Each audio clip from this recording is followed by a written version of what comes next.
Sindifisco em Pauta, um espaço de diálogo público sobre política tributária, justiça fiscal e cidadania, realizado pelo Sindifisco Nacional.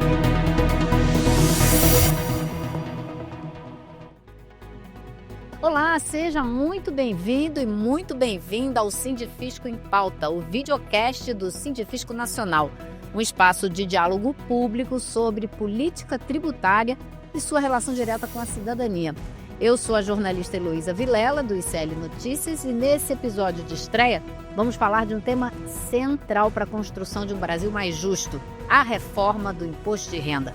Vamos entender quais avanços ela propõe, onde estão os riscos e por que esse debate interessa diretamente à sociedade brasileira. Para essa conversa, a gente recebe aqui o economista Sérgio Gobetti, que é doutor em economia, pesquisador do IPEA, especialista em política fiscal e federalismo. Olá, tudo bem, Sérgio? Tudo bem, Heloísa? Boa tarde a todos. É um prazer estar aqui. Nós temos aqui também representantes do Sindifisco, o presidente do Sindifisco Nacional, auditor fiscal Dão Real Pereira dos Santos. Oi, Dão.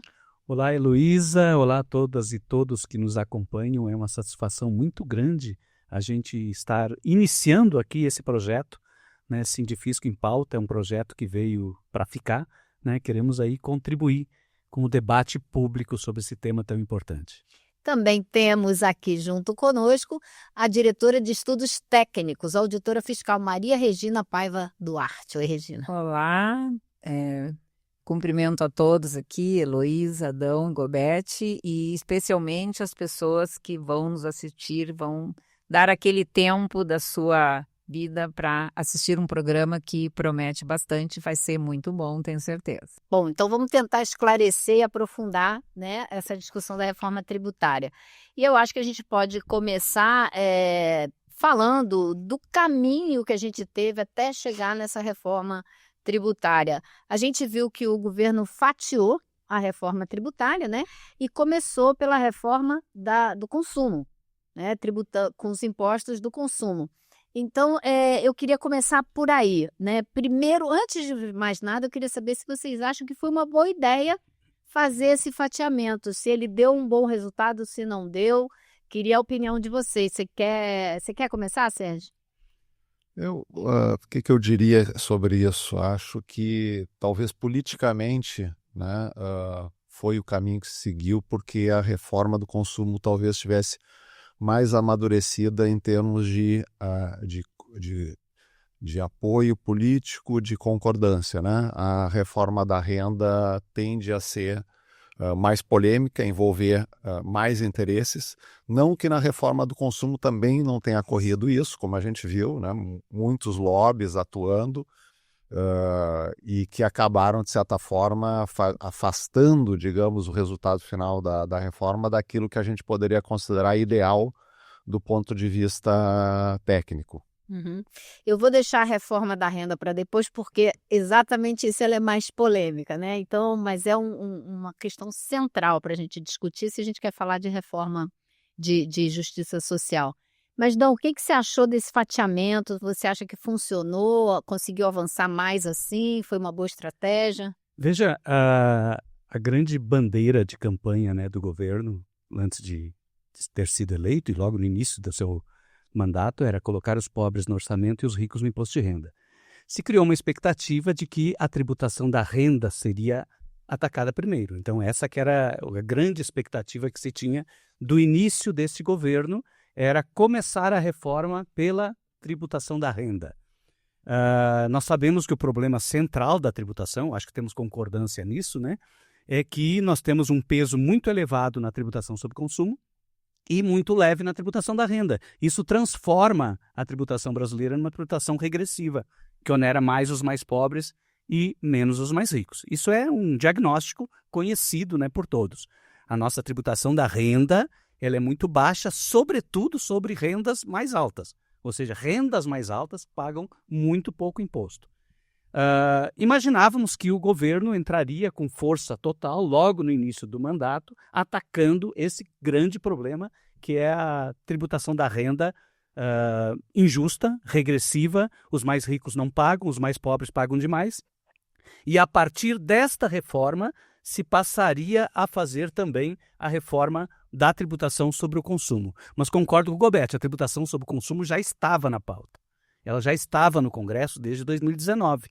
A PEC 45, que foi aprovada, é uma proposta de 2019. Já havia um grande avanço e havia também muito mais pressão no Congresso Nacional de dar andamento a esta reforma e não a tributação da renda. Até porque interessava as empresas, não é? Porque ela simplifica os impostos. Então, as empresas queriam muito isso, porque vivem reclamando que o Brasil é um país complicado, que tem imposto demais. Então, essa unificação dos impostos era uma reivindicação do empresariado, né? Sem dúvida, sem dúvida. E tem um aspecto, o governo, ainda que não tenha apresentado desde o início uma proposta de reforma da renda, o ministro Haddad, ele veio sempre pautando questões tributárias. Nós nunca tivemos um período com tanta pauta tributária quanto esse período de 2023 e 2024. Veja, o governo começou com uma proposta de retorno do voto de qualidade do CARF. Isso é uma questão tributária. Questão tributária, voto de qualidade no Conselho de Contribuintes, que foi perdido em 2020 e conseguiu recuperar já no início do governo. Depois veio a proposta de tributação dos fundos fechados, né, nos mesmos moldes que os fundos abertos, que os fundos fechados são fundos de investimentos de bilionários, né? Só que não eram tributados. Aliás, só eram tributados quando o bilionário quisesse, ou seja, quando ele quisesse resgatar. Então se aplicou uma nova regra sobre isso e de forma surpreendente foi aprovada no Congresso. E você acha que isso rompe com privilégios históricos? Sem dúvida, porque eram 2.500 pessoas, né, que eram os beneficiários de fundos fechados. Para aplicar num fundo fechado, tu precisava ter um valor mínimo de 10 milhões. Então era a aplicação de uma pessoa só, de uma família só, e ele só pagava o imposto quando ele resolvesse resgatar. Qualquer um de nós, mortais, que temos nosso dinheirinho em algum fundo aberto, a gente tem lá o come cotas. A cada 6 meses vai lá e tira o imposto. A cada 6 meses. Só que esse grupo de privilegiados não tinha. E aí... Incrível, né? Quem tem mais sempre precisa pagar menos. Exato. Eu acho que a gente tem que lembrar também, quando a gente pensa nessa reforma da renda, que dizem que, do consumo, melhor dizendo, que foi uma reforma esperada por mais de 40 anos. Na verdade, nós tivemos uma grande reforma tributária, só que ela passou de forma assim mais silenciosa, que foi a reforma da renda que aconteceu na década de 90, quando a gente isentou lucros e dividendos distribuídos, quando se instituiu um mecanismo de juros sobre capital próprio que reduz o imposto de renda que as empresas devem pagar e também quem recebe esses juros, os donos do capital, eles pagam uma alíquota, o imposto de renda a uma alíquota mais reduzida e, em contrapartida, para compensar, digamos assim, essa desoneração do capital, houve uma elevação bárbara da tributação sobre o consumo. Então, ali, nessa década de 90, nós já começamos a ter essa inversão, porque antes, inclusive, na Constituição, nós tínhamos quantas alíquotas? Era 45%, inclusive, a tributação do imposto de renda. Mas, enfim, como o Gobetti, o Dão já colocaram aqui, estava mais amadurecida politicamente, e acho que foi um grande laboratório, não é? A gente pôde ver as experiências de como foi a tramitação para chegar até a emenda 132, que foi a aprovação da reforma tributária, em dezembro de 23. Então, se pôde observar como ocorreram esses grandes lobbies, né, também. E eu achei interessante você levantar esse histórico, porque muito se falou como se fosse um grande acontecimento, essa reforma, uma coisa que o Brasil precisava. A gente estava, na verdade, com essa reforma tentando voltar a um mínimo normal do que já existiu no passado, né? E que foi nos anos 90 uma concentração de renda ainda maior, dando vantagens ao grande capital, a quem tem mais dinheiro, e tributando o consumidor, o cidadão comum, porque no comércio, nas compras, ele também passou a pagar mais. Mas né? ele não precisasse de uma reforma, né, do consumo. Sim. Acho que o Gobetti pode falar um pouquinho mais sobre essa questão do IVA, como é que vai funcionar. Só que, na verdade, os resultados ainda nós estamos numa expectativa, porque para valer mesmo vai ser em 2033. Então, por enquanto está em fase de ajustes, né? E aí a gente não, enfim, não consegue controlar todas as variáveis, mas acho que O que você... Não, além dessa dimensão, digamos, econômica, né, tu falaste assim, digamos que o meio empresarial, né, tenderia a ser favorável à reforma do consumo, e eu acho que majoritariamente, de fato, ele foi, mas o majoritário não significou unanimidade, né? Houve muito lobby de setores específicos da economia, eu chamo muitas vezes, é um lobby do atraso, né? Inclusive, por que é do atraso? Porque esse sistema de tributação do consumo que a gente tem é extremamente problemático e ele juntava tanto a ineficiência econômica quanto também o aspecto de injustiça, né? Injustiça social e federativa. E é por isso que daí, complementando, né, eu acho que essa reforma ela atende essa questão econômica, ela tinha esse motor de aperfeiçoamento econômico, mas ela também tem uma característica e uma possibilidade de melhorar as coisas do ponto de vista de justiça social federativa. Em que?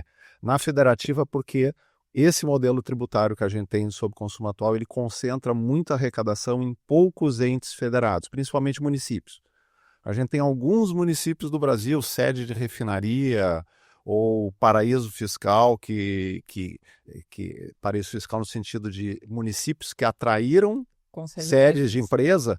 Por exemplo, não sei se as pessoas sabem, mas a sede das empresas de cartão de crédito e débito, em algumas cidades da periferia, ali da Grande São Paulo, como Barueri, Poá, né? Essas prefeituras concederam incentivos fiscais para essas empresas, as empresas se instalam lá, elas recolhem, digamos, o tributo que elas devem em cima de todas as operações que se usa cartão de crédito. Estamos todos nós brasileiros, todos nós pagando tributo sobre esse negócio, E enriquecendo só essas prefeituras que, obviamente, estão cobrando muito menos, né? Mas ganham rios de dinheiro. Para o tamanho da prefeitura. Né? Eu acho que, entende? Tem esse aspecto de justiça. Isso foi modificado? Foi modificado. Nós vamos estar desconcentrando essa arrecadação e o dinheiro vai estar indo agora para o lugar onde vivem os consumidores que pagam pelo imposto. É a aplicação do chamado princípio do destino.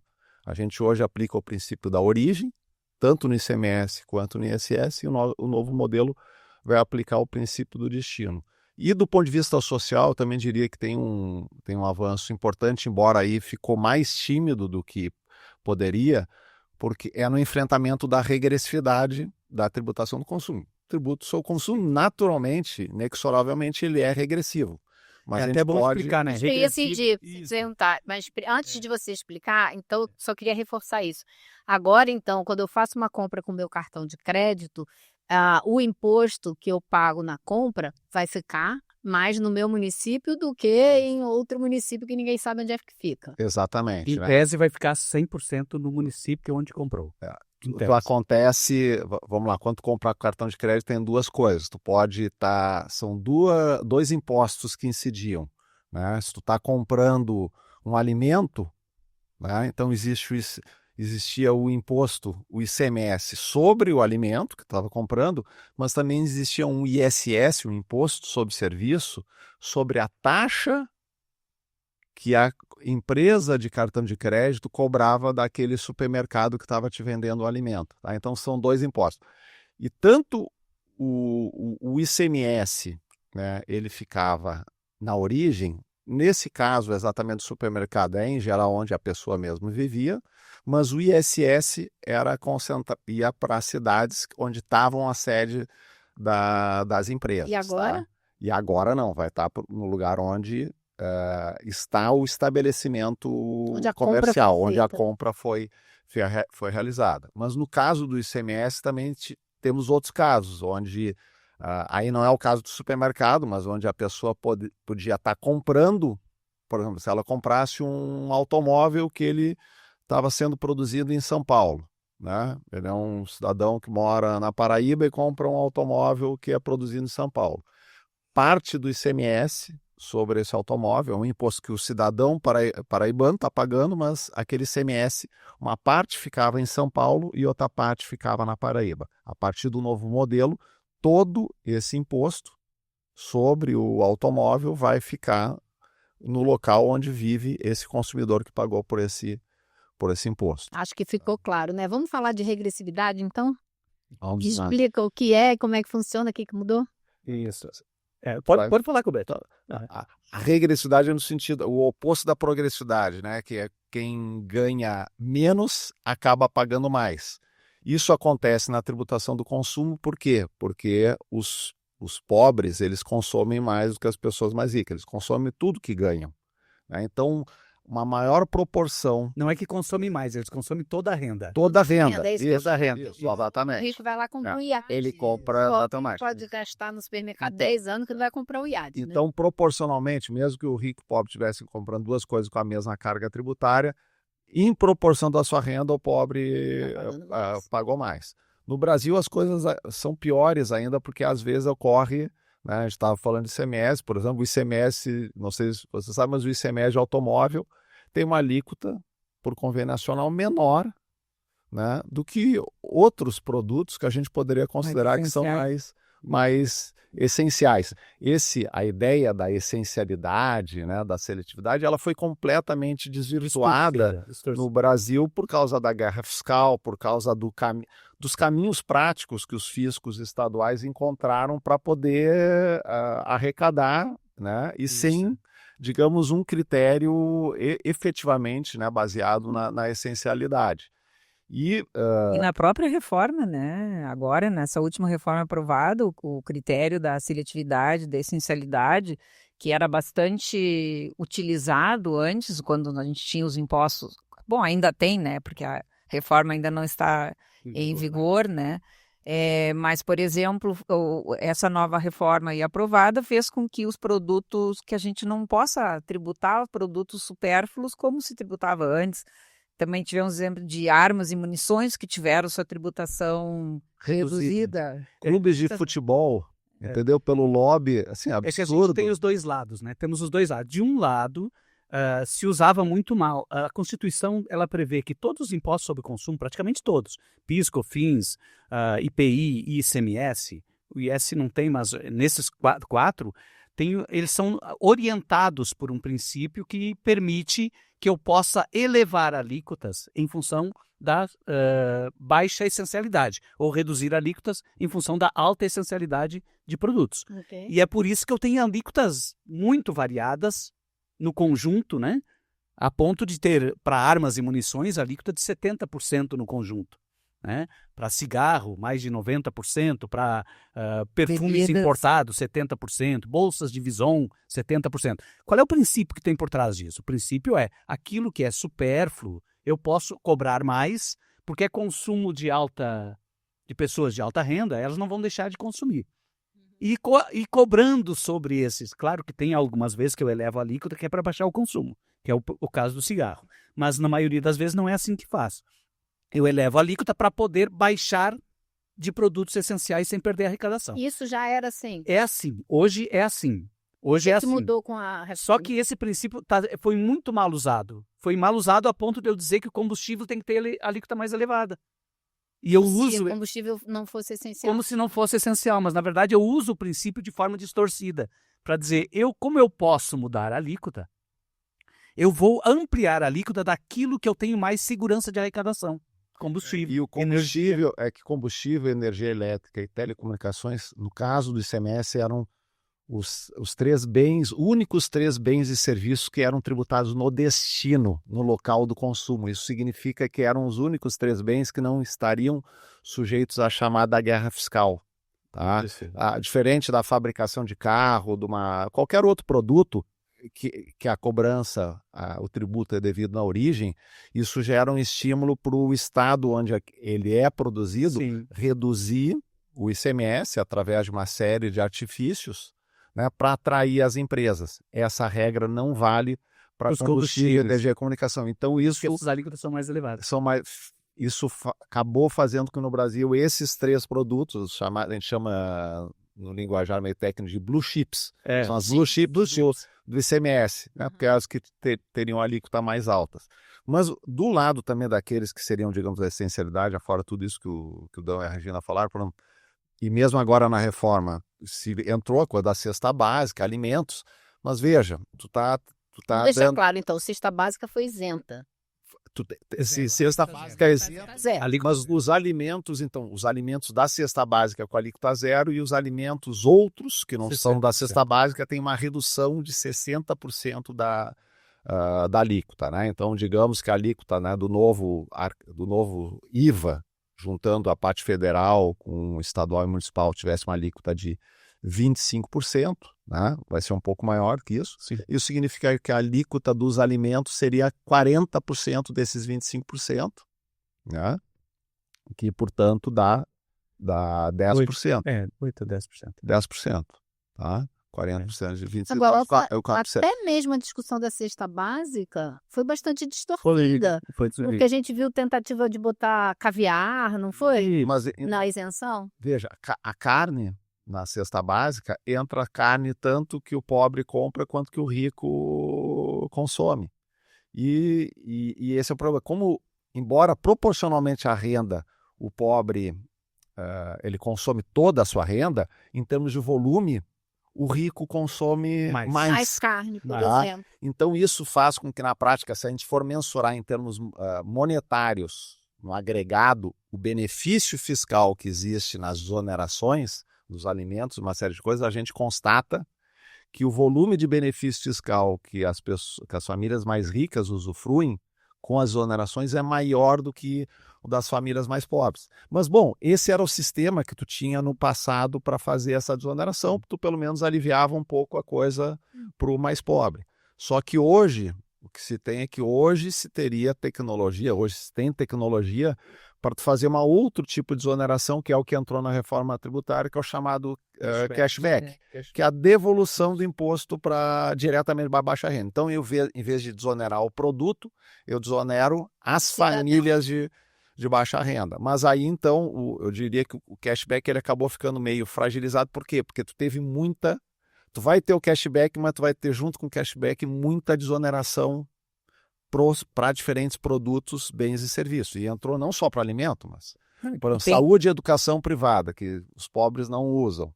Vai ter alíquota reduzida em 60%. Então, se for os 25%, vai ter 40%. Plano de saúde, a educação, escola particular, vai estar pagando menos.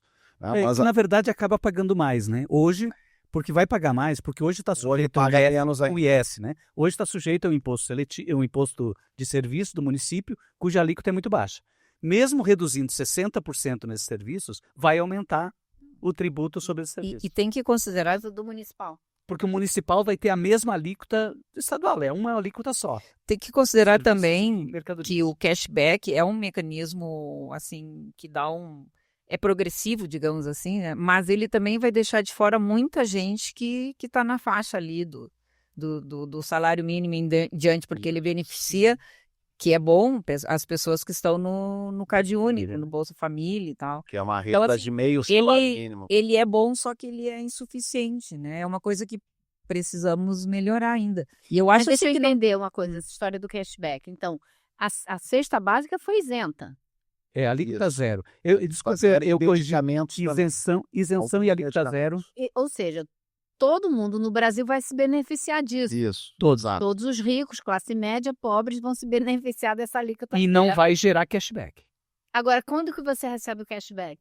É sobre aqueles produtos que a pessoa compra, que tem tributos, né? Ou Todo seja, qualquer produto?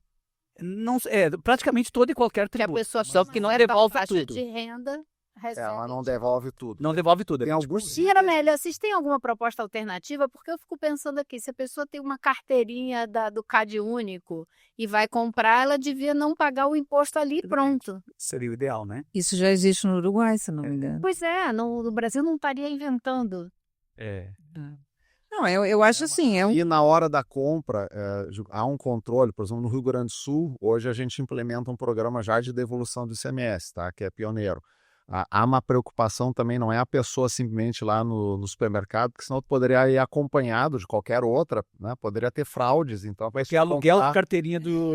tu iria e compraria tudo. Então o sistema de devolução ele monitora, ele vai te devolver, Ele te devolve um valor que seja compatível com o teu nível de renda, e não sobre tudo e qualquer coisa É quase como que tu uma compra. bolsa tributo. Um A- acréscimo do Bolsa Família para... Só que ele gera um sentimento ele fortalece a ideia de cidadania fiscal, porque ele mostra para a pessoa, olha, tu tá pagando esse tributo e tu não tá recebendo uma transferência pura de renda como é o Bolsa Família, tu tá recebendo o imposto que tu pagaste de volta. Mas, assim, voltando, a gente vai ter esse cashback, mas a gente vai continuar tendo todas essas desonerações, não só essas isenções, e também essas reduções de alíquota, que é, como falei, para saúde, para educação, vai ter para bares, para restaurantes, para hotéis, e até... Aí você vê o peso do lobby Isso, das empresas. até tem dado. E até, mas eu digo, o mais gritante, para clube de futebol, gente. Isso. Isso é uma coisa totalmente Pessoal que absurda. movimenta um dinheiro fabuloso. Sim, mas assim, e eles conseguem, e é inacreditável do meu ponto de vista, como que os parlamentares conseguem, tem a cara de pau, a disfarçatez, entendeu, de aprovar um negócio desse. Eu acho que a conclusão que a gente pode chegar, se é que chegamos a alguma conclusão, é que qualquer reforma, qualquer questão tributária é sempre muito complexa, Disputada, né? Por isso que a gente entendeu, assim, que talvez fosse melhor, um resultado melhor, se a gente pudesse ter começado pelas reformas da renda, né? Mas, enfim, isso é uma especulação que a gente Eu vou segurar você aqui, porque a gente vai encerrar esse bloco para a gente justamente voltar com a reforma da renda, né? Então, esse foi o primeiro bloco do Sindifisco em Pauta. Logo na sequência, a gente vai entender os detalhes, o que muda na prática com a proposta da reforma do imposto de renda.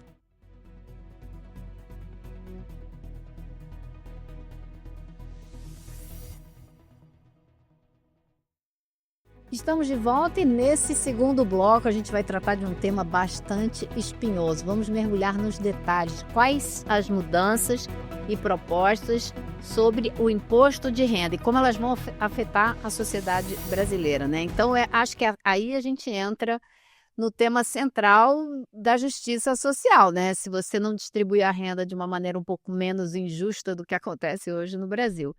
Então, eu queria começar com vocês perguntando se vocês acham que essa é a proposta da maior reforma tributária da renda da história do Brasil. Dá para a gente dizer isso ou exagero?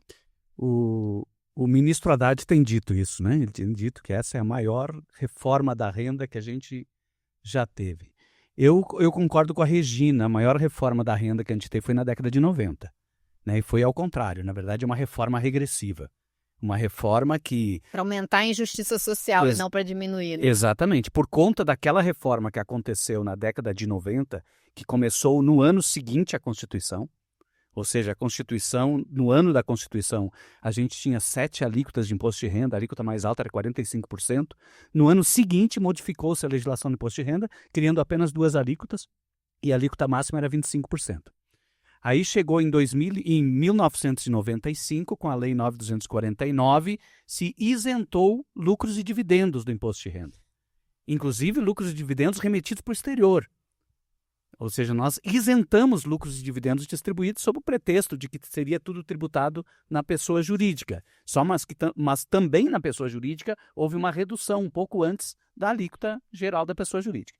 Ou seja, nós optamos naquela época, houve um movimento, uma reforma silenciosa da legislação do imposto de renda, retirando o andar de cima, porque lucro e dividendo é renda dos mais ricos, né? E tributando a renda apenas do trabalho. Isso que aconteceu. Para garantir que não se perdesse tanta arrecadação, a partir dali se congelou a tabela. O que quer dizer? A gente começou a deslocar a tabela do imposto de renda para baixo. Nós temos um acúmulo de defasagem da tabela do imposto de renda de 95 até agora, de 96 até agora, de 154%. Explica, não entendi.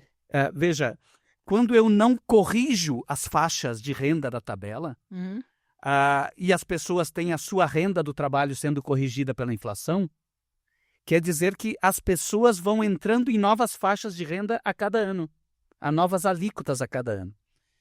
Em 1995, quem ganhava em torno de 8 salários mínimos não pagava imposto de renda, era isento. Hoje nós estamos comemorando uma correção que chegou em 2 salários mínimos, no limite de isenção. Proposta. Ou seja, nós estamos chegando em 2 salários mínimos. Se a gente tivesse corrigido a tabela todos os anos, de 96 até agora, quem ganhasse R$ 5.130 estaria isento. Não ia precisar entrar com uma proposta no Não Congresso. teria para fazer isso agora, né? necessidade de entrar com essa proposta. Mas por que isso acontece? Isso acontece porque, se não congelar a tabela, desonerando os mais ricos, o imposto de renda passa a arrecadar cada vez menos ano a ano. Então, para o imposto de renda garantir um determinado volume de arrecadação, ele acabou sendo congelado pela opção que houve de desonerar o andar de cima. Ou seja, é um sistema voltado para facilitar a vida de quem ganha muito e dificultar a vida de quem ganha pouco. Isso, desde a década de 90, existem estudos, antigamente, na época, o Sindifisco, né?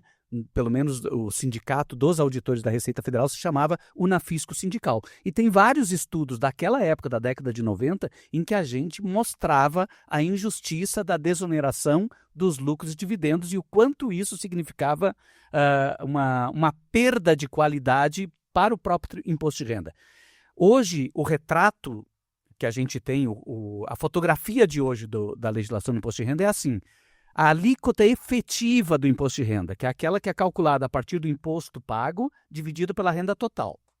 Imposto pago dividido pela renda total. A alíquota efetiva do imposto de renda ela vai subindo até a renda de 15 a 20 salários mínimos mensal. A partir desta renda de 15 a 20 salários mínimos, ela começa a cair. E chega em torno de 5%, ela sobe até 12%, 11, pouco, né? O Gobetti é um dos pioneiros nesse estudo. Chega em 11,40% em 15 a 20 salários mínimos e começa a cair, chega em 5% para quem ganha acima de 300 mil por mês. 5%. E essa queda da alíquota efetiva, ela transforma o imposto de renda num imposto tão regressivo quanto o imposto sobre consumo para rendas altas. Ou seja, para variar, beneficiando o andar de cima, né? Isso. Também Tem uma coisa curiosa, né, porque o Dão falou, digamos, dessa curva, só que muitas vezes no debate público, quando surge, ele diz, não, mas... E essa queda está acontecendo porque essas pessoas mais ricas que o Dão se refere, elas têm um predomínio de renda de lucros e dividendos, que é isenta. Então, por isso que acontece. Então, se alguém tem 10 de salário, tem 90 de lucro e dividendos, mesmo que sobre os 10 ele esteja pagando, digamos, 20%, resulta que no final das contas, em média, ele tem uma alíquota efetiva muito baixa. Mas há quem chegue e diga o seguinte, mas o lucro foi pago já foi pago na empresa. Tá? E aí que tem uma coisa nova, que eu acho que é importante ficar claro no debate público, é que a alíquota nominal sobre o lucro da empresa, ela pode chegar, juntando IRPJ com contribuição social sobre o lucro líquido, a 34% e no setor financeiro a 45%. Mas isso é a alíquota nominal. Né? No Brasil, né, no país dos lobbies, do jeitinho, dos regimes especiais, né, a alíquota efetiva média é muito mais baixa do que essa. Então, supostamente teria que ser de 40%. Como deixa de ser e passa a ser uma renda, uma alíquota média bem mais baixa? Por vários fatores, mas em média, tá, eu estimo hoje que no Brasil, quando a gente pega a arrecadação total de RPJ CSLL no Brasil, e a gente divide por uma coisa que em economia, que o IBGE calcula, né, que é o chamado excedente operacional bruto, que é o lucro geral da economia brasileira que está dentro, calculado dentro do PIB, a gente chega num percentual de 15% a 16%. Então, a alíquota agora nominal... eu preciso entender uma coisa. O que as empresas fazem para que essa alíquota, de fato, seja muito mais baixa? Existem 1000 maneiras burocráticas, legais, jurídicas para driblar essa alíquota que seria de 40%? Existe isso também, o planejamento tributário nas empresas do chamado lucro real, que são as maiores empresas, mas o problema começa pelos chamados regimes simplificados. Né? Os regimes simplificados, quando a gente pensa assim, quando eu crio um regime simplificado, seria para simplificar a vida do empresário, mas ele não serve na prática no Brasil só para simplificar a vida, os trâmites burocráticos, ele serve para reduzir substancialmente a carga tributária. Então, existe um regime que é chamado lucro presumido, né? onde, na prática, os estudos que foram feitos no projeto chamado Tax Gap, por auditores da Receita Federal, eles demonstraram que a alíquota efetiva média das empresas do lucro presumido é de apenas 11% no Brasil. Vou dar um exemplo para quem não entende. No setor de serviços, por exemplo, a empresa, por exemplo, fatura 100. Qual que é o lucro dela? Se ela tiver no lucro real, ela vai demonstrar, vai apurar quanto que é o lucro dela, né? E vai pagar imposto sobre o lucro dela. Digamos, o lucro foi 70 do 100, ela vai pagar os 34% de RPJ e CSLL sobre os 70. No regime, se ela se enquadrar no Brasil no regime de lucro presumido, estando no setor de serviço, ela presume, por isso o nome é presumido, que o lucro seja apenas 32%.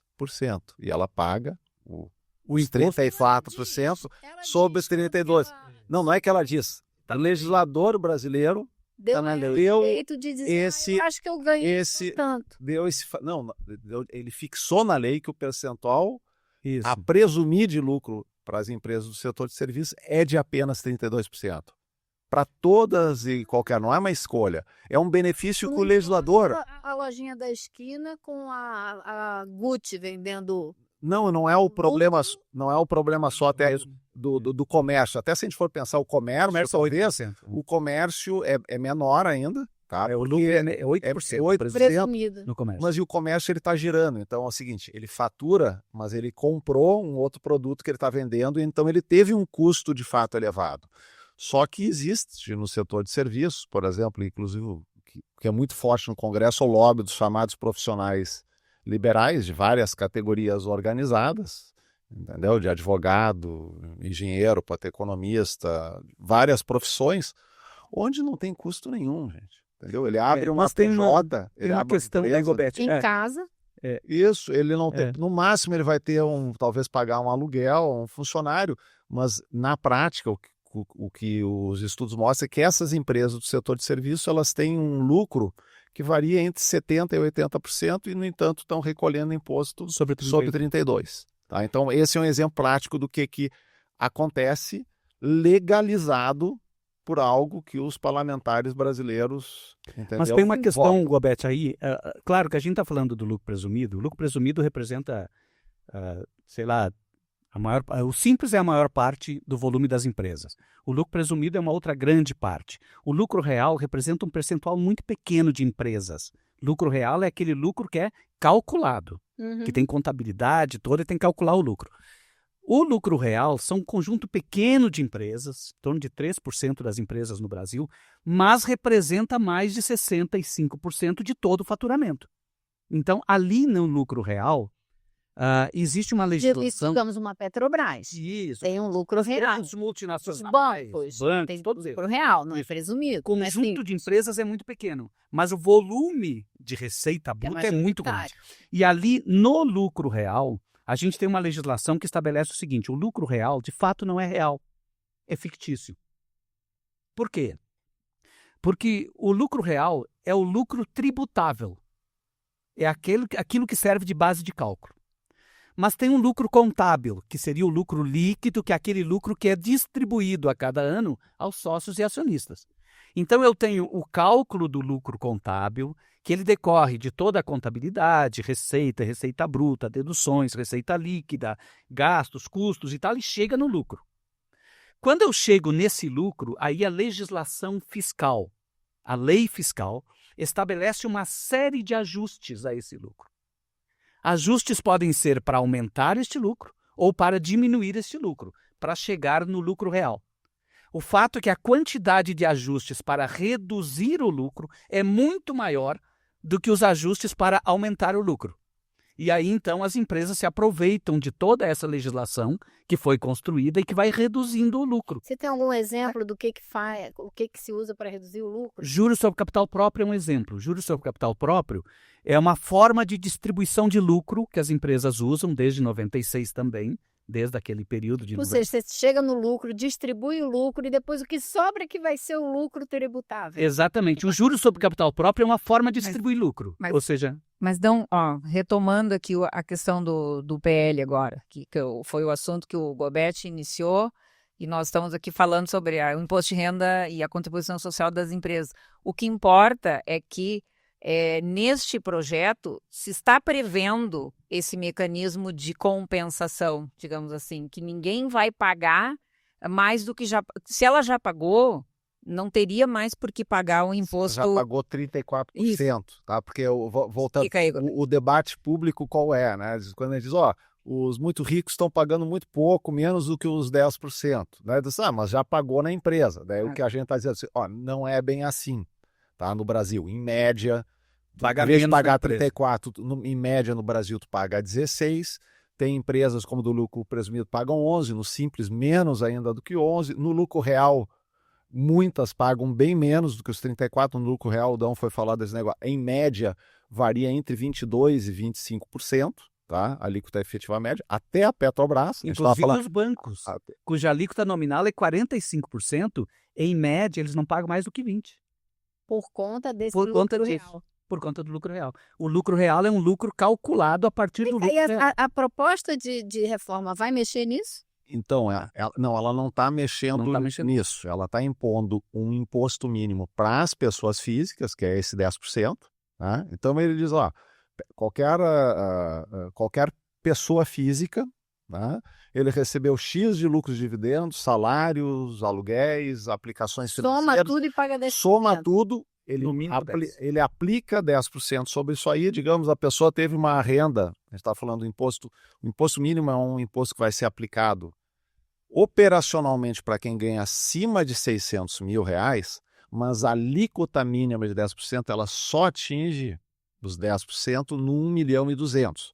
Quem ganha 650 mil, por exemplo, o imposto mínimo vai ser de 0,5%. Então é quase nada, quase todo mundo que ganha 650 mil. Sim, a ideia é pegar aquelas rendas que não pagaram nada, né? A ideia é pegar, mas por que se começou nos 600 mil? Para que não houvesse, imagina, se a gente fosse começar o imposto mínimo botando 10% só sobre 1.200.000 ou sobre 1 milhão, então a pessoa que ganharia 999 mil não teria imposto mínimo nenhum, e tu bastaria ganhar R$1 a mais, tá? Então tu fez uma curva que começa em 0 e chega em 10% no 1.200.000. Então, digamos que alguém ganha 3 milhões. 3 milhões. Quanto que é 10% de 3 milhões? É 300 mil. Daí nós vamos chegar lá no ajuste anual do imposto de renda, essa pessoa vai coletar, vai verificar todos os impostos que ele pagou sobre o salário, sobre aplicações financeiras, né, sobre outras coisas, e vai ver quanto que ele pagou. Se ele, digamos, tiver verificado que ele pagou 100 mil reais de imposto, 200. ele está devendo 200, porque o imposto mínimo é 300. Então é exatamente isso. Tá? Só que daí ele vai comparar com a alíquota da empresa. Daí que entra o outro lado. Aí, mas e se ele... ele teria que pagar 200 a mais. Se ele eventualmente demonstrar, tá, porque ele está tendo que pagar esse 200 a mais, se ele tiver tendo que pagar esse 200 a mais fundamentalmente pelos dividendos que estão isentos na pessoa física, mas se ele demonstrar que aquele dividendo que ele recebeu na pessoa física já foi tributado em 34% na empresa, daí ele está livre de pagar esse acréscimo. Entende? Então é uma forma que o governo... É uma forma inteligente, né? Exato. Só que ela estabeleceu um limite, um teto de tributação. Aí vamos devagar, porque vocês são especialistas no assunto, nem todo mundo é. Foi uma forma que o governo estabeleceu para o quê? Isso, é uma forma inteligente de tributar lucro e dividendos, mas estabeleceu que o limite máximo de tributação de lucro e dividendo distribuído, somando o que foi pago na empresa e o que foi pago na pessoa física que recebeu, não pode passar dos 34%. E isso está muito abaixo da média da OCDE. Qual é a média? 42, 43%. Então, tu vai definir o seguinte, tu vai pagar talvez um imposto mínimo, se tu teve toda a tua renda de dividendos, se for uma pessoa que só tem dividendo, tu vai ter que pagar 10% sobre aqueles dividendos, tá? Vai dar 10%. Se o empresário demonstrar, por exemplo, que ele já pagou 30% na empresa, o que ele vai somar? Paguei 30% na empresa e agora o meu imposto mínimo me botaria eu pagar mais 10%, ou seja, eu chegaria em 40%. Não. É só 34%. É só os 34%. Então, em vez de pagar os 10%, ele vai pagar mais 4%. Tá? De modo simplificado, para fazer a conta mais simples possível, seria essa. Eu acho que a ideia, assim, para ficar bem clara, desse projeto que o governo apresentou agora, é de realmente alcançar aquelas rendas que não foram tributadas, como é o caso dos lucros e dividendos distribuídos. E aí, esse mecanismo dos 34% prevê que, enfim, não vai haver prejuízo para quem já pagou. Não é renda de salário, né? Se o empresário recebe pro labore, ou sei lá como é que é a denominação, isso aí já foi tributado. Então, ele não tem que pagar. É só sobre efetivamente aquilo que não é tributado. Eu entendo que isso é uma medida, nesse sentido, eu até concordo com o ministro, é uma medida, digamos, quase revolucionária. É conseguir alcançar esses rendimentos que não são tributados ainda. É revolucionário para um país que não cobra de ninguém que é rico, né? Nesse sentido é revolucionário. Sim, nesse sentido. Porque se a gente for pensar em países que fizeram grandes movimentos de arrecadação mais justa de quem ganha muito, tá longe disso, longe, né? Ele é o elementar, tá, hoje, dentro do mundo, porque esse modelo que o Dom foi falar lá da década de 90, que a gente criou no Brasil, muito poucos outros países do mundo seguiram esse caminho. Era engraçado que esse era um movimento... Não, lucros e dividendos é Brasil e Estônia? Estônia, Mas e ninguém... então, hoje é só Brasil e Estônia. No passado, a Grécia chegou a isentar dividendos, o México isentou Mas todo mundo dividendos, voltou atrás. Colômbia isentava dividendos.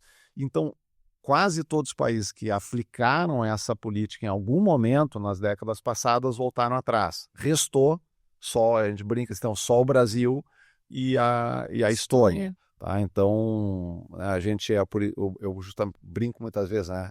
É uma jabuticaba tributária, né? Porque jabuticaba é uma fruta que só tem no Brasil e a isenção de lucros e dividendos é praticamente uma jabuticaba tributária. Pois não? Não, então eu queria perguntar o seguinte, a gente sabe que, eu estou lá todo dia no Congresso, a gente sabe que isentar quem ganha até 5 mil, apesar de ser, né, um absurdo, tinha que ser muito mais e está mais do que ultrapassado isso, mas a gente sabe que a grande maioria dos deputados e senadores vai aprovar essa medida porque ela eleitoralmente é muito interessante. Mas a gente sabe que a grande briga vai se dar justamente para fazer o que vocês estão falando, que é restituir um mínimo, né, de justiça na tributação de quem é mais rico. E vocês acham que isso, visto o lobby que foi na reforma do consumo, vocês acham que tem chance dessa mudança se efetivar no Congresso? Eu acho que tem uma questão ali. A proposta do governo, resumidamente, então, é isentar quem ganha até 5 mil, reduzir tributos para quem ganha até 7 mil. Isso beneficiaria 12 milhões de pessoas, 11 milhões de pessoas, pelos cálculos, né? O governo está dizendo 10 milhões, chega a 15. Ou seja, beneficia um conjunto de trabalhadores. Basicamente, são trabalhadores, de 11 a 15 milhões de pessoas. E para compensar, e aí que entra uma premissa do governo, quase que um acordo tácito, um acordo expresso do governo com o parlamento, de que a conta tem que ser 0 a 0. Uhum. Né? A conta tem que ser 0 a 0. Logo, a calibração que ele faz no andar de cima é uma calibração para não gerar mais arrecadação do que o que vai perder de arrecadação. Que para mim já é um absurdo. Isso, para nós também. Para mim já começou errado. É o cálculo que o governo faz. O Sindifisco... Você podia muito bem olhar a média dos países aí. Como é que todo mundo tributa essa camada mais rica da população? Né? É só esse pouquinho que o governo está propondo a tributar? Com certeza não. Né? Com Por que certeza limitou? Criou esse Nós temos um estudo no Sindifisco onde a gente segue a mesma lógica do governo, a mesma lógica. Vamos seguir a mesma lógica, estabelecendo tributação mínima. Mas qual seria uma tributação mínima para quem ganha 600 mil por ano? Tem que ser menor do que a tributação da média da nossa curva lá, né? 12%. Né? A curva é a nossa alíquota máxima. Teria que, no mínimo, começar daí, né? Isso. Então, se a gente quer um sistema progressivo, se o que a gente quer é que as alíquotas efetivas vão crescendo ao longo de toda a renda, uma proposta que a gente chegou a cogitar é a gente poderia começar com 11% a alíquota mínima e ir subindo essa alíquota mínima quando chegasse a mais de 100 mil por mês, né, que tivesse uma alíquota mínima aí de 20%. e desse cálculo reduziria o que foi pago na PJ. Né? Ainda que o valor da PJ seja muito baixo na comparação internacional. Mas pelo menos a gente não teria a situação onde eu aceito que quem ganha 600 mil por ano tenha uma alíquota zero. Uhum. Né? Eu estou partindo de uma alíquota, é no mínimo 11%. Isso. E chega a 20% lá em cima, que é a alíquota nossa, dos trabalhadores, servidor público, é 20%. 22%, 23%, não chega a 27% porque tem as faixas, né? Então, 22%, 23%. Então, iria de 12% a 20%, alíquota mínima, compensando nas PJ, mesmo dentro da mesma regra. Quanto isso poderia gerar de arrecadação? Pelo nosso cálculo, daria mais de 140 bilhões. Ou seja, poderia aumentar 140 bilhões na arrecadação do imposto de renda. Se eu consigo aumentar 140 bilhões na arrecadação do imposto de renda, eu poderia desonerar mais quem ganha menos. Eu poderia corrigir a tabela de forma linear, beneficiando, ao invés de 11 milhões de pessoas, eu poderia beneficiar, sei lá, 30 milhões, 40 milhões de pessoas. E beneficiaria o país inteiro, porque E aí, a gente sabe, como o politicamente- presidente Lula tem destacado sempre, que isso aí é que vai dar às empresas mais movimentação, ou seja, dono de empresa, preste atenção, se a gente desonera o seu funcionário, ele vai consumir mais e todas as empresas vão se beneficiar. É assim que você faz a roda da economia girar, né? Isso. Só que tem um grande risco aí, né? Um grande risco. A gente, ao mesmo tempo que a gente beneficiando todos os trabalhadores, a gente teria muito mais... o grupo de interessados na reforma seria muito maior. Teríamos uma nova correlação de pressão, né? Isso é natural, todos os trabalhadores se mobilizariam, os auditores fiscais se mobilizariam por essa reforma sem nenhum problema, né? Porque tem o benefício do próprio trabalhador. Mas, de outro lado, o grande risco, e aí eu entendo, de certa forma, o receio do governo, né? Se eu tenho uma proposta muito ousada, em que eu atribuo para poder desonerar a base, que eu, sei lá, vou desonerar 100 bilhões na base, para arrecadar 120, 130, 140 bilhões no topo. E eu não consigo arrecadar esses 140 no topo, eu perdi 120 bilhões. Esse é o risco, né? Que o governo calcula. Hoje, qual é o risco que o governo calcula? É perder 24 bilhões. Hoje esse é o risco. Eles estão dando um passo menor para não perder uma tudo. ideia de não perder tudo. Só que a gente sabe também Então, tem o seguinte aspecto. Quando a gente também... Tecnicamente, o mais correto justamente seria corrigir a tabela, né? É o que normalmente funciona. Só que se a gente fosse, por exemplo, corrigir a tabela e incluir uma faixa de isenção de 5 mil reais, como o Dão falou, o custo disso aí seria superior a 100 bilhões, tá? Que tu perderia de arrecadação. E na prática, tu ia estar beneficiando não só quem ganha até 5, 7 mil reais, mas tu estaria beneficiando todo mundo que ganha mais do que isso. Aliás, a maior parte do benefício iria justamente, se eu estou perdendo, se isentando quem ganha até 5 e parcialmente quem ganha até 7, eu estou perdendo 25 bi. E se ao contrário, ao mudar a tabela e isentar na tabela até 5 mil reais, eu perco 100 bilhões, significa que esses outros 75 bilhões eu estou beneficiando outras pessoas. Mas daí tu pode me perguntar, mas como assim está beneficiando os outros que ganham mais isentando até 5 mil reais?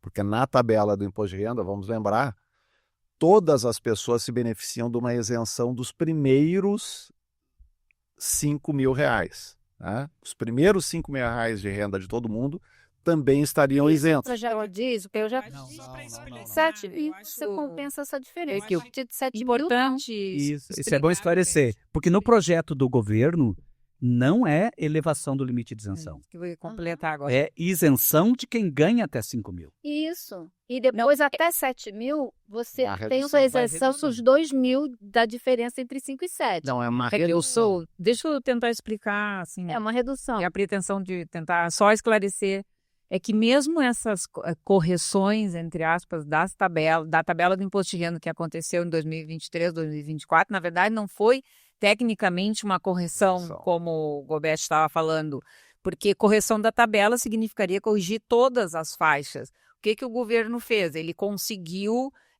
dar um desconto simplificado que possibilitou que até 2 salários mínimos a pessoa não pague imposto de renda, mas na verdade não houve uma correção, justamente porque quando corrige a tabela, todas as rendas vão sendo beneficiadas com aqueles descontos da parte de baixo da sua própria faixa onde ela está. E eu entendo que a proposta agora é assim. Não é. Não. É isso de correção da tabela toda. Não, agora não. Agora a proposta ela é, aquele que ganha até 5 mil é como se ele recebesse de volta o imposto. Uhum. E aquele que ganha até 7 mil, ele recebe parte do imposto de volta. Os demais... 2 mil, a diferença entre 5 e 7. Sobre os 2 mil. Digamos, quem ganha 6 mil reais lá tem um imposto devido, apurado pela tabela, de R$500. Tá? 6 mil reais, R$500 de imposto. Ele, em vez de ter a isenção completa dos R$500, ele vai receber R$250 de volta. Ele recebe Ou seja, imposto. ele vai ter uma redução. Imposto em cima dos 5 mil. Não é em cima dos 5 mil. Não. A pessoa ganha 6 mil reais. Tá? Quando for lá na tabela do imposto de renda, aplicar as alíquotas, vai chegar à conclusão que aquela pessoa de 6 mil reais deveria pagar R$500 de imposto, vamos supor. Ele vai, em vez de ter um desconto de 100%, que é a isenção, ele vai ter um desconto de aproximadamente 50%. Tá? Então, ele, em vez de pagar 500, ele vai pagar 250. Então, ele vai ter uma redução no imposto devido. Isso para quem ganha entre 5 mil e 7 mil reais. Quem ganha até 5 mil reais, esse vai ter isenção completa, 100%. Os que ganham entre 5 e 7 vão ter um desconto que vai ser menor do que o 100%. Vai ser um desconto. Para quem chegar em 7 mil reais vai ter 0% de desconto. Só para ter uma ideia, assim, quem ganha 10 mil, quem ganha 7 mil é a mesma regra. Quem ganha 10 mil, como é que ele calcula o imposto? O limite de isenção não é 5 mil para ele. É 2 salários mínimos, 2 mil e pouco. Limite de isenção 2 mil e pouco, depois uma alíquota de 7,5 até tanto. Ele calcula todo o imposto igual. Quem ganha até 5 mil, calcula todo o imposto igual. Só que o imposto calculado ele pega de volta. Então ficou 0 para ele. Quem ganha até 7 mil, calcula tudo igual, só que o imposto calculado, bom, 7 mil já não tem mais. Mas quem ganha 6 mil... 6.999. Isso, ele calcula o imposto da mesma forma que qualquer outro. Calcula considerando o limite de isenção de 2.600. Ele tem de volta o quê? Ele tem de volta uma parte do imposto Vai ser calculado. zero. Ativa ao quê? Ao imposto que ele deve pela tabela do imposto de renda, hoje, todos nós, isso que o Dão estava Não, não falando. entendi, mas o que é o desconto dele é o quê? Qual é a percentagem do desconto? Em vez dele com o quê? pagar X, ele vai pagar X menos tantos por cento. É um Pois percentual que vai de entendo que eu 100% tô a 0. entendendo, porque o que eu tinha entendido é que o desconto dele era relativo à diferença entre os 5 mil, né? Ele começa a pagar imposto a partir de 5.001. Isso, ele vai continuar pagando. Hoje ele vai continuar pagando, mas ele vai pagar menos imposto do que ele paga hoje. Sim. Tá? Vai ser aplicada uma fórmula matemática. Pelos cálculos do governo, Vai de 100% de redução, R$1.000 0% menos. de redução. pelos Aqui é cálculos do governo, E aqui é 7 mil. é como se ao final do ano as pessoas Redução. pudessem ganhar um salário. Uhum. No cômputo geral, aquilo que ela vai deixar de pagar de imposto é como se no final do ano ela ganhasse um 14º salário. 13º, se ela é PJ, 14º. Porque, na verdade, a situação é a seguinte: se o governo corrigir toda a tabela, ele tem uma perda. Ele perde. Veja, se ele fosse, como hoje, os 27,5%, o Dão estava falando, ali, até 2.200 é isento, de 2.200 até 2.800 é 7,5%. Aí vai lá e a partir de 4.200, 300 já é aos 27,5%. Então, imagina, se eu fosse criar a isenção até 5 mil reais, implodiria todas essas faixas e a gente teria que reinventar a tabela do imposto de renda, definindo, até 5 mil é 0%, de 5 mil a 6 mil, por exemplo, é 10%, de 6 mil a 7 mil seria 15%, e acima, digamos, de 8 mil ou de 10 mil reais, que seriam os 27,5%. Quando a gente faz isso, que o custo se torna muito elevado. Por quê? Porque todos nós, que hoje ganhamos mais do que 5 mil reais, também seríamos beneficiados por essa isenção. Eu acho que uma grande questão foi uma uma coisa que tu falasse antes, dessa questão de não poder aumentar a arrecadação. Tudo isso está baseado na premissa de que a gente não pode aumentar a arrecadação porque a carga tributária é muito alta, os brasileiros não suportam mais pagar impostos, etc, etc. Nós vivemos sobre essa circunstância de não... Não, eu acho que E a verdade é que se a gente consegue, para conseguir baixar a alíquota da tributação sobre o consumo, nós teríamos que subir ali a renda de quem e eu acho que não é uma premissa matemática, é uma premissa política. De não enfrentar os grandes e poderosos que têm o dinheiro e não vão querer ser tributados. Bom, eu vou ter que fechar esse bloco aqui, infelizmente, porque eu acho que ainda tem muita pergunta, vai dar um segundo programa. Mas a gente vai encerrar esse bloco aqui e volta já já.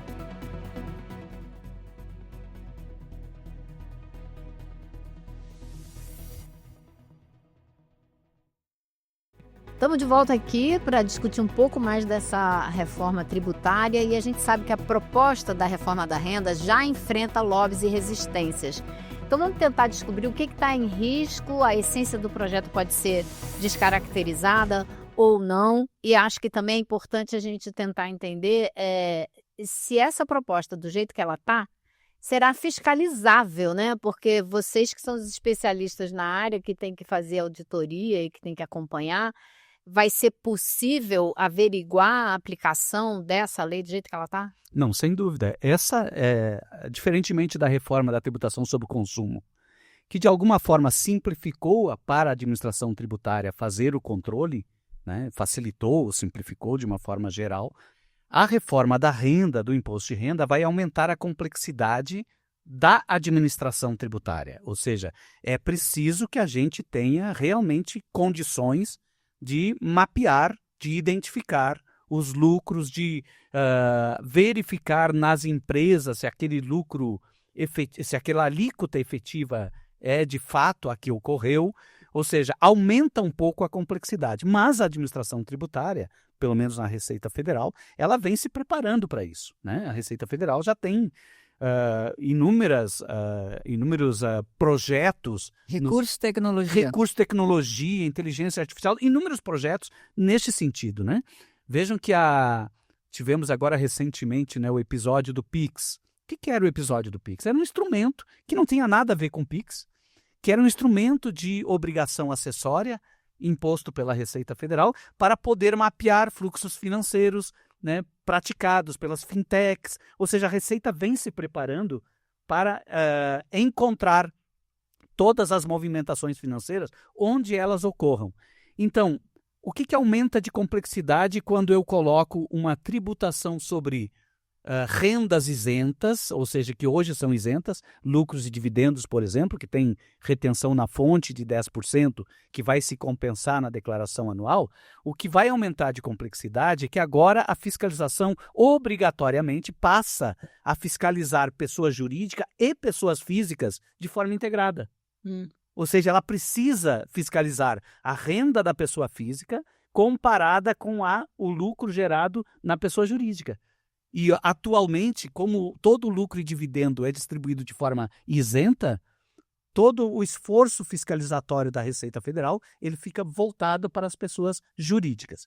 Com essa nova regra, modifica um pouco a complexidade do trabalho de fiscalização, exige mais investimento na administração tributária. Eu imagino que a Receita vem se preparando para isso, a gente já vê, né, projetos sendo desenvolvidos aí.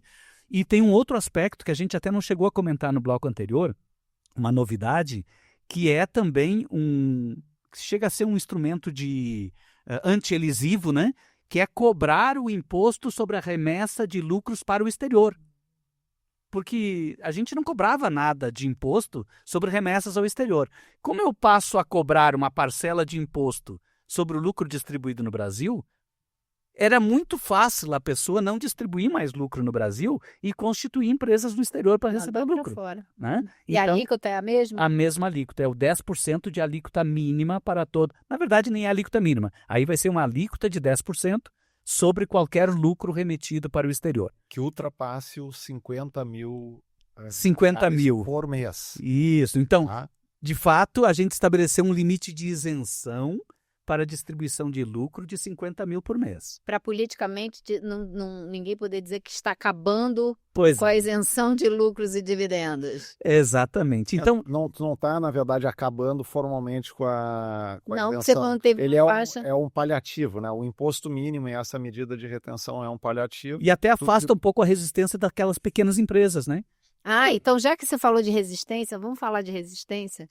Onde estarão as resistências? Porque, como a gente já disse aqui no bloco anterior, aprovar a isenção até 5 mil, essa frase todo mundo aplaude no Congresso. De onde tirar o dinheiro é que começa a confusão, né? A gente está vendo até projetos que já estão sendo apresentados, como foi o caso do projeto do Ciro Nogueira, depois daquela reunião que vazou, né, dele com pessoas do mercado financeiro, onde, na prática, ele prometeu o que ele fez depois, que é reduzir a taxa que o governo está querendo cobrar de quem é mais rico, poderia dizer assim, né? Então, o que é esse projeto? Como é que se faz uma resistência a esse tipo de desvirtuação que vai tentar se impor no Congresso Nacional? Eles não apresentaram ainda a emenda, pelo que eu saiba, pelo menos até 2 semanas atrás não se sabia, só que eles fizeram uma apresentação, né, o PP, do Ciro Nogueira, propondo que a alíquota essa de imposto mínimo, que começa em 0 nos 600 mil e chega em 10% a partir... 600 mil por mês. 600 mil por ano. Deixar claro que a gente está falando por para ano. vocês entenderem. Por isso que a loja é 50 mil por mês nos dividendos, 600 que mil por equivale a 600 mil por ano. E no ano, a retenção sobre dividendos é mensal quando o valor ultrapassa 50 mil, mês a mês. No ajuste anual é que se impõe o imposto mínimo. Esse imposto mínimo é de 0 para 600 mil exatamente, e ele só chega em 10% no 1.200.000 para cima. E aí ele fica linear, flat, nesses 10%. A proposta do PP era fazer o quê? Era começar o imposto mínimo com uma alíquota de 4% a partir apenas de 1.800.000. Ou seja, ele deixaria de fora um contingente enorme de pessoas que tem uma renda superior a R$1 milhão.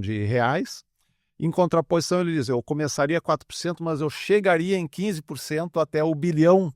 Né? Então, aí entra a política, como a gente vê, né? A malandragem da política de dizer que ele presumidamente estaria atingindo de forma progressiva o bilionário com uma alíquota de 15%. O detalhe, né, gente, que se a gente, para quem quiser, digamos, simular, né, e construir uma reta entre 1.800.000, iniciando com 4%, chegando em 15% num bilhão, a gente vai verificar que, por exemplo, a gente só chegaria nos 10% de alíquota de imposto mínimo em torno dos 550 milhões de renda anual, o que atingiria no Brasil menos de 20 pessoas.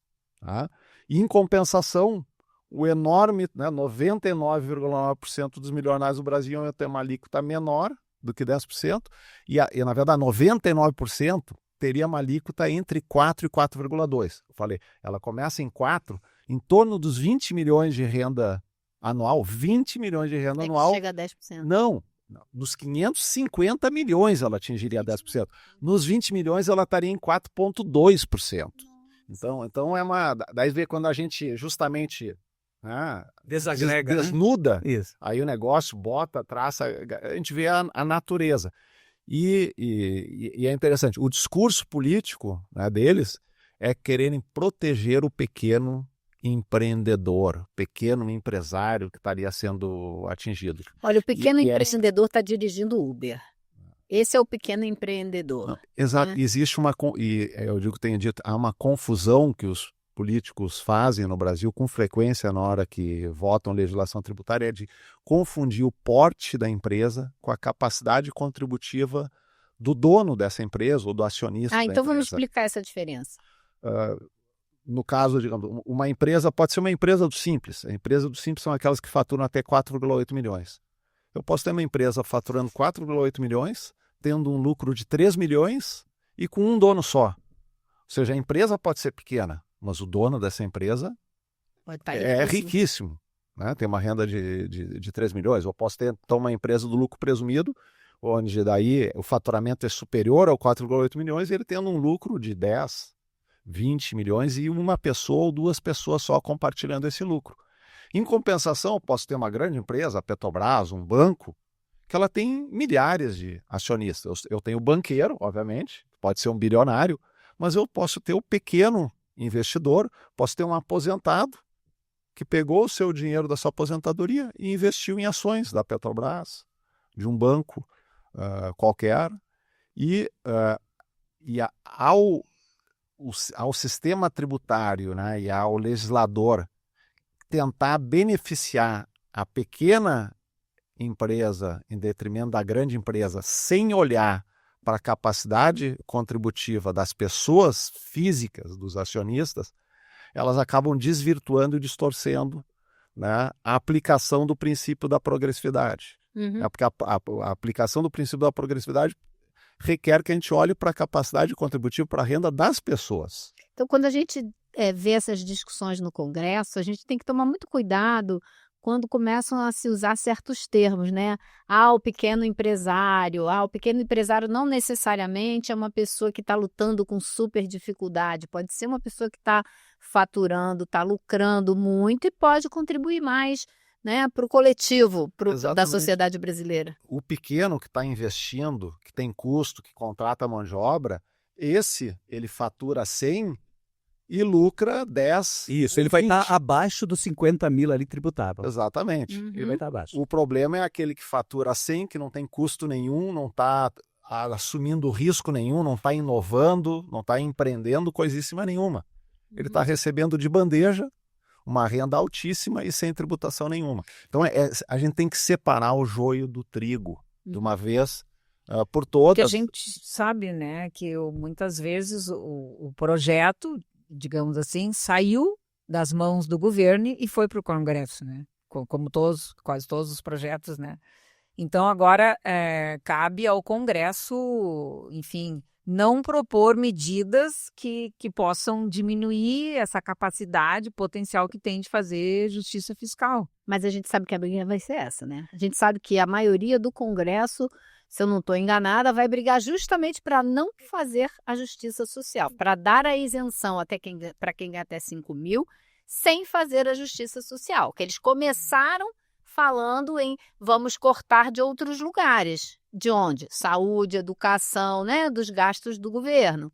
Essa foi a primeira reação que eu vi lá dentro. Sim. Então, como é que a gente faz para que a gente mantenha um mínimo de justiça social nesse projeto? Como a sociedade se organiza para fazer isso? Não, eu só queria, antes de falar sobre a sociedade em geral, dizer assim, um pouco do nosso trabalho no Sindifisco. Nós temos uma equipe atuante no Congresso Nacional. Então, exatamente para procurar os parlamentares, como o Ciro Nogueira, ou como tantos outros, para justamente conseguir colocar as nossas avaliações, nossos estudos de que é um projeto que caminha no sentido da justiça fiscal. Pode ser ainda tímido, né? Como o Dan estava colocando, a gente entende que deveria começar numa alíquota pelo menos de 10%, que é o que paga a maior parte da curva, né? Então, nós temos ali pessoas, colegas nossos, auditores, que estão ali no Congresso Nacional para poder fazer essa, digamos assim, essa resistência às possíveis... Ou seja, trazendo o conhecimento técnico para, de forma técnica, né, mostrar para eles... É o que nos cabe, né? E fazer o trabalho de convencimento dos congressistas. Tem uma... Acho essa questão, por exemplo, das resistências, né? Como é que se movimentam? A gente sempre coloca, claro, atribui ao Congresso, né, uma parcela importante do resultado final. Mas, na verdade, o Congresso se move pela pressão, né? Ou seja, ele se move a partir de lobbies, do setor empresarial. A gente já viu aí declarações do setor financeiro, né? Já confrontando essa ideia da alíquota mínima. O setor financeiro, que tem os maiores... Não aguentamos mais pagar impostos. O maior lucro distribuído historicamente, né, dos 4 maiores bancos foi agora, recentemente, e eles estão preocupados com uma alíquota mínima de até 10%. Bancos, diga-se de passagem, que têm lucros superiores a muitos bancos mundiais. Perfeito. Né? Então este movimento organizado desses setores, eles pressionam o Congresso, evidentemente, né? O Congresso acaba sendo muito sensível a esse tipo de pressão. Aliás, o governo também tem sido, às vezes, sensível a esse tipo de pressão. O que faltaria para contrapor esse tipo de pressão, né? Essa é a grande questão que se coloca. Ora, faltaria, de alguma forma, um movimento também organizado da sociedade civil no outro lado. Se o Congresso tem uma certa sensibilidade às pressões, né, então é preciso contrapor as pressões mais predominantes, né, as pressões mais fortes. Só que o projeto, como colocado, ele não é suficientemente atrativo para grande parcela, ou pelo menos para os movimentos do sindicalismo mais organizado. Porque esse sindicalismo está acima de 5 mil? Isso, porque vamos pensar o seguinte, claro que tem um volume assim muito grande de trabalhadores abaixo dessa faixa de renda, mas em geral não são trabalhadores assim com um nível de organização capaz de fazer muita pressão. Quais são os trabalhadores assim com um nível mais organizado de fazer pressão? O setor do magistério, o setor dos professores universitários, bancários, servidores públicos de um nível um pouco mais elevado no serviço público, é que são sindicatos normalmente mais ativos do ponto de vista de fazer o trabalho parlamentar, tem mais recurso para fazer trabalho parlamentar. Recurso que eu digo é viajar, né, ter gente viajando, contratar assessores, enfim, são os sindicatos que têm um pouco mais de capacidade. O que poderia ajustar no projeto para agregar, né, capacidade? Isenção até 8 mil. Poderia ampliar, por exemplo, vamos imaginar, claro, eu estou imaginando aqui o que a gente poderia oferecer como alternativa de emendas e que pudesse agregar um maior número de pessoas a defender o projeto. O projeto é importante? Ele é absolutamente importante. Ele é suficiente? Não. Mas ele é absolutamente importante. Ele é um passo necessário. E aí eu concordo com a afirmação inicial. É o maior projeto? Eu acho que é o maior projeto de imposto de renda viável. Em termos de viabilidade, este é viável. Porque ele parte das premissas aceitas pela maioria do Congresso. Não aumenta a arrecadação, ele não tem conta zero. São premissas que foram impostas pelo próprio Congresso Nacional para apresentar o projeto. Então, as premissas foram atendidas. Então, ele passa a ser o maior projeto de tributação da renda viável neste momento. Mas para acontecer, para torná-lo efetivo, eu preciso mobilizar uma grande quantidade de pessoas para defender o projeto, para poder confrontar essa pressão enorme que tem contra ele. O projeto é justo do ponto de vista de distribuição de renda? Sim, absolutamente. Ou seja, se eu desonero de quem ganha até 7 mil reais, eu desonero em torno de 25 bilhões, ora, é 25 bilhões de renda na mão de trabalhadores. Né? É aumento de renda para os trabalhadores, o que significa aumento de demanda, o que significa economicamente, né, uma atividade que amplia aí o ciclo econômico. Né? Então, ele desonera os trabalhadores de rendas mais baixas. Então, ele é justo. Ele onera o andar de cima para permitir essa desoneração. Então, ele é absolutamente justo do ponto de vista de melhorar a qualidade do sistema tributário da renda. Ele não é suficiente porque poderia ser mais progressivo. Poderia arrecadar mais do andar de cima. Mas uma proposta que poderia ser adaptada a esse projeto do governo para ampliar a capacidade política de enfrentamento das resistências seria corrigir pelo menos 2 anos de inflação. Vamos pegar a inflação dos dois primeiros anos. Corrigir a tabela. Tá? Corrigir a tabela. Ou seja, eu corrijo a tabela em 9%, que é os 2 anos, que são os 2 anos de inflação de 23 e 24. E corrijo a tabela. Se eu corrijo a tabela em 9%, todas as faixas de renda pagam menos imposto.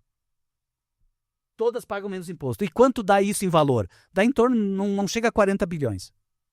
Eu estaria ampliando de 25 para 40 bilhões a desoneração.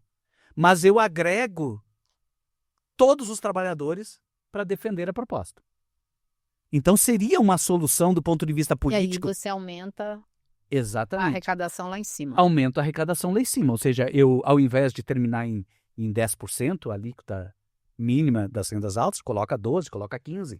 Vejo que a alíquota de professor universitário média do Brasil é 13%. Agora eu vejo que é importante, Wildão, que tu falaste das premissas, né, do projeto, da discussão no Congresso que o governo atendeu, e uma dessas premissas como sendo o equilíbrio entre o compensatório, né, da desoneração. Aí eu vejo um risco justamente quando a gente vê justamente os partidos, alguns de oposição atuando, quando eles apresentam justamente essas emendas, né? Eles não passam a tentar tirar da manga outras medidas compensatórias, enfraquecendo justamente a reforma da renda pelo lado da tributação das altas rendas. Então, a gente tinha falado da questão da proposta do PP. Além dela propor enfraquecer o imposto mínimo, o que ele propõe do lado? Vamos aumentar a CSLL dos bancos, né? Que a gente poderia pensar, mas de repente poderia ser positivo, porque eu estou tributando o lucro do banco. Só que ao eu aumentar a CSLL dos bancos já é mais alta do que das outras empresas, eu corro o risco de que esse custo seja repassado para o tomador de crédito, eu corro o risco, e eu não vou estar atingindo só o banqueiro, né? Infelizmente não vou estar atingindo. Com o imposto mínimo, eu tenho como atingir o banqueiro e separar o joio do trigo, né? Não atingir o pequeno poupador. Mas não é, eu digo, além da CSLL, de repente, entendeu? Tentam ter outras medidas compensatórias e enfraquecer a questão da tributação da alta renda e da reforma da tributação. Então eu acho que conceitualmente, né, em termos de princípio, o debate tem que se mostrar que o problema da reforma da renda, ela não se justifica apenas como uma medida compensatória. Ela se justifica pelo mérito dela. Pela progressividade. Pela justiça social. Exato. Isso é mais importante, inclusive, não que a questão compensatória fiscal não seja importante, mas o mais importante dela é... Na minha opinião, assim, quando você olha para a maneira como isso é apresentado ao Congresso, fica parecendo apenas uma fórmula matemática, uma discussão de quanto dinheiro aqui, quanto ali, quando a discussão é política. Uhum. É o que a gente quer para esse país. A gente quer eternamente uma multidão de miseráveis e de remediados com uma pequena, minúscula elite voando de jatinho, andando de iate e no meio, né, esse deserto de possibilidades. Então, eu acho que essa é a discussão que tem que ser. Agora, eu queria voltar para você, Regina, porque me parece que tem um estudo na Câmara que projeta uma redução de 1% na desigualdade. O que significa? A gente vê, né, a própria Câmara dos Deputados tem a sua consultoria, e essa consultoria fez um estudo em que eles também se debruçaram sobre a capacidade de arrecadação, sobre as perdas, né, em relação à desoneração e à isenção até 5 mil, mas eles também estão dizendo que isso vai reduzir em 1% a desigualdade. Bom, aí eu junto com aquilo que o Goberto estava falando, que o Dão também já comentou, o importante é o caráter da justiça que tem na questão do imposto de renda. É muito importante para um país como o nosso poder reduzir a desigualdade. E o sistema tributário e a política tributária, junto com a política fiscal, eles são instrumentos essenciais para poder enfrentar a concentração desmedida de renda, não é? Em que as pessoas podem ficar sem trabalhar por 5 gerações, as mais ricas, as ricas das ricas, podem ficar sem trabalhar por 5 gerações. Então, o sistema tributário, a reforma do imposto de renda, ela é essencial para atacar essa concentração e poder distribuir. Eu acrescentaria também assim, é a justiça, como a gente estava falando, mas também é a questão da eficiência econômica. Tá? Nesse caso, sim, também. Eu ia colocar, as pessoas com mais renda, elas vão consumir mais. E porque o tratamento hoje, mesmo das altas rendas, é muito diferente, né? A gente está falando que o imposto mínimo atinge lá os milionários, mas até pelos números dos estudos que a Receita Federal encaminhou, agora mandou para o Congresso, né? A Receita estima que 141 mil pessoas serão atingidas, mas o número de potencialmente atingidos, que são as pessoas que ganham acima de 600 mil, tá, no Brasil são em torno de quase 600 mil pessoas. Tá? E quase 300 mil pessoas acima do 1 milhão de renda. Então, o que isso significa? Significa que nós temos um grande contingente de milionários que não serão atingidos pelo imposto mínimo, Isso. porque já estão pagando este mínimo de 10%. E eu acho que esse é um diálogo que também deve ser feito. Afinal de contas, né, é uma ideia até eu digo, a gente pensa na progressividade, que é a justiça no sentido do quem tem mais pagar mais, mas tem uma outra dimensão da justiça e da eficiência econômica que eu diria os iguais deveriam estar pagando de forma mais similar. Né? Então, esse dado, né, que nós temos um contingente importante de milionários que não vão ser afetados. E eu creio que eles deveriam ser a favor de que existem outros empresários que estão tendo tantas regalias, né, tantos privilégios originados ou pela tributação da pessoa física ou também pela tributação na pessoa jurídica. Né? E eu acho que os empresários de bom senso no Brasil devem querer corrigir essas distorções, porque ao corrigir essas distorções a gente tem um ambiente econômico mais equânime, né, onde ganha o mais eficiente, e não aquele que se utiliza de mais artifícios de planejamento tributário. Isso é altamente ineficiente. Né? Agora, do ponto de vista político, né, a gente vê que uma proposta desse tipo é uma oportunidade para aqueles que defendem corte de gastos, né? Ou seja, aqueles que defendem corte de gastos, corte de redução do Estado, é uma oportunidade que se apresenta. Ou seja, ninguém vai ser contra a desoneração de até R$5.000. Vão ser contra a tributação dos mais ricos. Sim, aí vão cortar gastos para compensar. Menos Estado. Exatamente. Bom, para a gente finalizar, porque chegou o nosso tempo, eu queria rapidamente de vocês uma palavrinha a respeito desse projeto, então. É um projeto importante, tem que ser defendido, talvez possa ser melhorado, mas o risco é dele piorar, né? Rapidamente. Então. Tá certo. Então, realmente esse projeto é um projeto que vale a pena a gente defender, sem dúvida. Né? É um projeto que historicamente a gente vem defendendo a necessidade de correção das distorções do imposto de renda. Esse projeto não corrige todas as distorções, mas dá um passo importante. Ou seja, a gente pensar em começar a tributar, ainda que de forma indireta, lucros e dividendos distribuídos de forma isenta, é algo extremamente importante e que deve mobilizar a sociedade brasileira, deve mobilizar, enfim, os partidos e todos os que se engajam em torno da justiça. Eu acho que é um projeto extremamente importante. E temos que trabalhar, sim, sem dúvida alguma, no aperfeiçoamento. Ou seja, é possível, sim, colocar emendas no Congresso Nacional que tornem esse projeto melhor e resistir, evidentemente, a todas as emendas que tentam descaracterizá-lo, destruí-lo, que a gente sabe que virão muitas. Por aí, né? virão muitas. Regina? Eu acredito que é um projeto que está num caminho está indo em direção à justiça fiscal, lembrando que acho que aproximadamente 15 ou 20 anos atrás, não se falava em justiça fiscal pelo lado da arrecadação, pelo lado da tributação. Só se falava em justiça fiscal pelo lado do gasto. Não, vamos arrecadar o que for possível, não vamos mexer com as classes mais altas, vamos arrecadar o que for possível e vamos fazer a justiça pelo lado do gasto. Hoje não é mais assim. Inclusive, depois dos estudos que o Gobert foi um dos autores, que se começou a questionar, não, só um pouquinho, vamos fazer a justiça também pelo lado da tributação, vamos cobrar de quem não está pagando nada. Parece óbvio, mas foi preciso fazer um estudo, né, Gobert? Não, é que havia uma certa ilusão, até com a expansão dos programas sociais de transferência de renda, de que a desigualdade estava caindo no Brasil.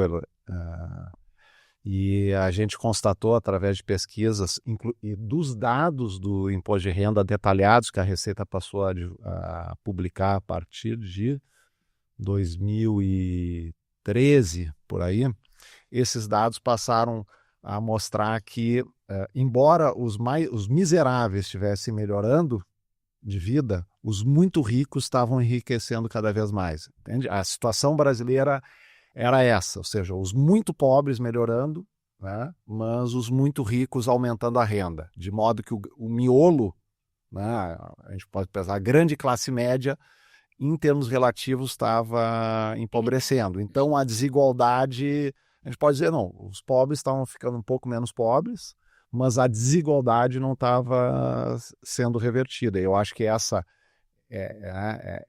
descoberta colocou na pauta justamente essa discussão sobre o aprimoramento da progressividade tributária e junto, eu digo também, o aprimoramento do sistema tributário para o próprio sistema econômico funcionar melhor, né? Então, acho que a gente tem uma concordância, não é a reforma ideal, é a reforma possível, mas o que eu imagino é talvez a gente pensar num processo de etapas, ou de aperfeiçoamento, ou quiçá, se a gente consegue aprovar essas medidas, a gente engata um segundo tempo de uma reforma tributária mais estruturante, onde a gente poderia daí pensar em, por que a gente já não organiza tudo isso aí, por que a gente não pensa num novo modelo de tributação da renda, onde a gente não faça a distinção, né? Onde salários, lucros, dividendos, rendimentos financeiros, tudo entra no mesmo balaio e é tributado numa mesma tabela progressiva. Vários países fazem isso. Esse é o modelo clássico do mundo e a gente pode pensar em adotar esse modelo de um modo bem moderno, bem ajustado. Perfeito. Bom, é isso. Nós chegamos aqui ao final desse primeiro episódio do Sindifisco em Pauta. Eu queria agradecer ao convidado, Sérgio Gobetti, aos representantes do Sindifisco que estão aqui e você que nos acompanhou nesse debate importante. E claro, a luta por justiça fiscal é, antes de tudo, uma luta por cidadania e dignidade. Sindifisco em Pauta é uma realização do Sindifisco Nacional e estará disponível nos canais de divulgação do sindicato. Esperamos você nos próximos episódios. Tchau, tchau.